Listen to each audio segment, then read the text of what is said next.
नमस्कार दोस्तों, आपको स्वागत करते हैं मेरे यूट्यूब चैनल उड़िया पात्र ब्लॉग में। आप लोग को पता ही होगा, आप लोग का मनोरंजन के लिए हम लोग नया नया अपडेट वीडियो आपके लिए लेते रहते हैं। आप लोग को बता दूं, ये मेरा यूट्यूब में आज का लास्ट वीडियो है।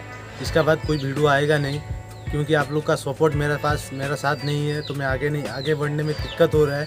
लोगों का पास ताने सुनने पड़ रहे हैं, इसके लिए आज का वीडियो मैं लास्ट कर रहा हूँ। जय हिंद, जय भारत।